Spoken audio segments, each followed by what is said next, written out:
Redmi K60 Ultra 5G এটা হলো একটি ফ্ল্যাগশিপ কিলার টাইপের মোবাইল ফোন। আর এই মোবাইল ফোনটি বাংলাদেশে লঞ্চ হয়েছে। কিন্তু অফিসিয়ালি না, এই মোবাইল ফোনটি বাংলাদেশে আনঅফিসিয়ালি চলে এসেছে এবং এই মোবাইল ফোনটিতে পাওয়া যাচ্ছে 24 জিবি র‍্যাম। এখন অনেকে ভাবতে পারেন যে এই ফোনটিতে এক্সটেন্ডেবল র‍্যাম যোগ করে 24 জিবি। কিন্তু বন্ধুরা বিষয়টা এমন না, ফোনটিতে 24 জিবি ফিজিক্যালি র‍্যাম রয়েছে। তাছাড়া মোবাইল ফোনটিতে রয়েছে মিডিয়াটেক ডাইমেনসিটির প্রসেসর, 140 হার্টজের হাই রিফ্রেশ রেট, তার সাথে রয়েছে 68 বিলিয়ন কালার সাপোর্ট এবং 4K তে ভিডিও শুটিং করার সুযোগ। তো বন্ধুরা আজকের এই ভিডিওতে আমরা এই মোবাইল ফোনটি সম্পর্কে বিস্তারিত জানবো। তাহলে চলুন বন্ধুরা শুরু করা যাক। প্রথমে যদি এই ফোনটি সম্পর্কে বিস্তারিত জেনে নেওয়ার আগে আমরা এক নজরে দেখে নিই যে এই ফোনটির বক্স কন্টেন্টের ভিতরে কি থাকছে।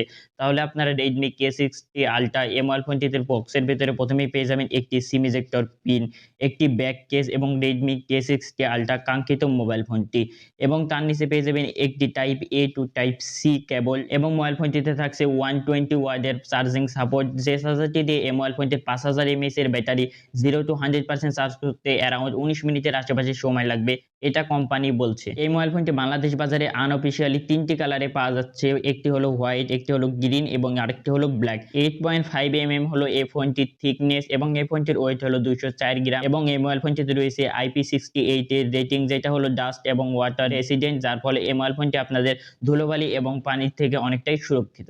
এই ফোনটিতে প্রয়োজনীয় সকল পোর্টস এবং বাটনই দেওয়া রয়েছে, কিন্তু এই মোবাইল ফোনটিতে 3.5 mm জ্যাকটি দেওয়া নেই, যেটা আমরা সাধারণত হাই মিড রেঞ্জ বাজেটের মোবাইল ফোন অথবা ফ্ল্যাগশিপ মোবাইল ফোনগুলোতে আমরা বর্তমানে 3.5 mm জ্যাকটি বেশিরভাগই দেখতে পাচ্ছি না। এছাড়া এই মোবাইল ফোনটিতে নয়েজ ক্যান্সেলেশন মাইক দেওয়া রয়েছে, তার সাথে রয়েছে স্টুডিও স্পিকার, এবং এই মোবাইল ফোনটিতে আপনারা ডুয়েল সিম ব্যবহার করতে পারবেন, কিন্তু এই মোবাইল ফোনটিতে আপনারা কোনো প্রকারের মেমোরি কার্ড অথবা SD কার্ড আপনারা ব্যবহার করতে পারবেন না। তাই জন্য বন্ধুরা আপনাদের যদি বেশি ফোন স্টোরেজ প্রয়োজন হয়, তাহলে আপনারা আপনাদের যতটুকু ফোন স্টোরেজ প্রয়োজন হবে আপনারা সেই অনুযায়ী এই ফোনটির ভ্যারিয়েন্টটি কিনতে পারেন। তো এই ফোনটি 3টি ভ্যারিয়েন্টে লঞ্চ করা হয়েছে। একটি হলো 12 জিবি এবং আরেকটি হলো 16 জিবি এবং আরেকটি হলো 24 এবং 1 টেরাবাইট এই জায়গাতে ফোন স্টোরেজ রয়েছে, এবং এই মোবাইল ফোনটির হলো স্টোরেজ টাইপ UFS 4.0, যেটা আমরা দুর্দান্ত বলতে পারি। ফোনটিতে মিডিয়াটেক ডাইমেনসিটি 9200 প্লাস চিপসেট ব্যবহার করা হয়েছে, যেটা হলো 4 ন্যানোমিটার আর্কিটেকচারে বিল্ড করা, যেটা হলো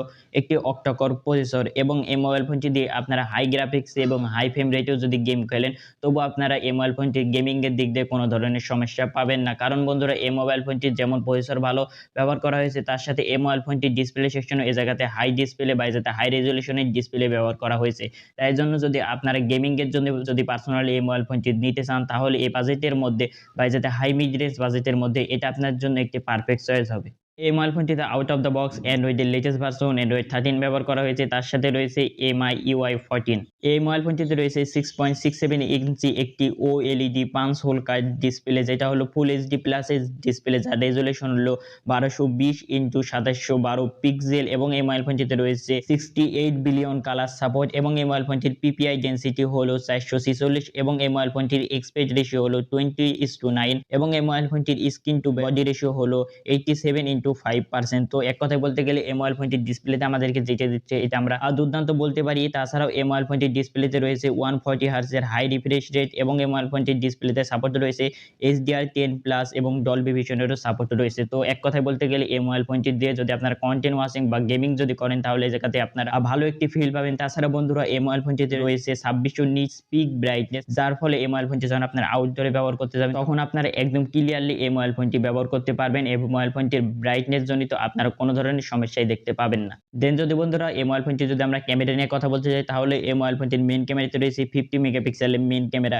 এবং রয়েছে একটি 8 মেগাপিক্সেলের আলট্রা ওয়াইড এবং 2 মেগাপিক্সেলের একটি ম্যাক্রো ক্যামেরা। তো এই মোবাইল ফোনটির যদি ছবি কোয়ালিটি নিয়ে কথা বলতে যাই, তাহলে এই মোবাইল ফোনটির ছবি কোয়ালিটি আমার কাছে পার্সোনালি দুর্দান্ত লেগেছে, এবং এই মোবাইল ফোনটির ক্যামেরা দিয়ে এই জায়গাতে আপনারা 4K এবং 60 fps ভিডিও শুটিং করতে পারবেন, যেটা আমার কাছে পার্সোনালি দুর্দান্ত লেগেছে। এবং বন্ধুরা এই মোবাইল ফোনটির ক্যামেরাতে স্টেবিলাইজেশন এই ফিচারটি রয়েছে, যার ফলে বন্ধুরা আপনারা যখন ভিডিও শুটিং করবেন তখন এই জায়গাতে আপনারা একটি বেটার রেজাল্ট পাবেন, এবং এই জায়গাতে যখন ভিডিও শুটিং করবেন তখন একটি শেকি ভিডিও আপনার কাছে আসবে না, একটি স্টেবিলাইজেশনের ভিডিও আপনারা পেয়ে যাবেন। এবং ফোনটি সেলফি ক্যামেরাতে ব্যবহার করা হয়েছে 20 মেগাপিক্সেলের একটি সেলফি ক্যামেরা।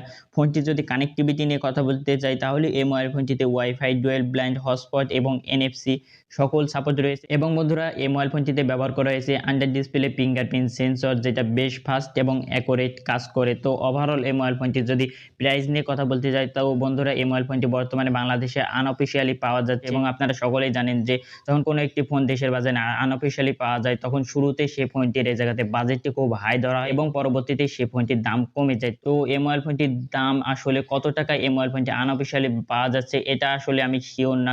কিন্তু বন্ধুরা অনলাইনের তথ্য মতে এই মোবাইল ফোনটি প্রায় ৫৫ থেকে ৫৭,০০০ টাকা বাজেটের আশেপাশে এই মোবাইল ফোনটি বর্তমানে আনঅফিসিয়ালি পাওয়া যাচ্ছে এবং যদি আপনারা এই ফোনটি কিনতে চান তাহলে আমার মতে একটু থেমে কিনুন। কারণ আনঅফিসিয়াল ফোনগুলো কয়েকদিন পরে সে ফোনটির দাম কমে যায়। তো বন্ধুরা ওভারঅল যদি ফোনটির বিষয়ে কথা বলতে যাই তাহলে এই ফোনটির ক্যামেরার ছবিগুলো একটু বেশি সফট করে তোলে বা একটু বেশি বিউটি করে তোলে। তাই জন্য এই ফোনটির ক্যামেরার দিক দিয়ে এটি একটি খারাপ দিক পেয়েছে। তাছাড়া এই মোবাইল ফোনটির গেমিং, ডিসপ্লে, ক্যামেরার video shooting, battery backup, design, RAM, ROM ইত্যাদি সকল বিষয়গুলো এই জায়গাতে আমার কাছে পছন্দ হয়েছে। তো বন্ধুরা সর্বশেষে এই মোবাইল ফোনটি আপনাদেরকে কেমন লেগেছে অবশ্যই এই বিষয়টি কমেন্ট করে জানাবেন এবং বন্ধুরা প্রতিনিয়ত এরকম ভিডিও দেখতে আমাদের চ্যানেলটি সাবস্ক্রাইব করে আমাদের পাশে থাকবেন। তো বন্ধুরা দেখা হচ্ছে পরবর্তী কোনো ভিডিওতে। ততক্ষণ পর্যন্ত ভালো থাকবেন, সুস্থ থাকবেন। আল্লাহ হাফেজ।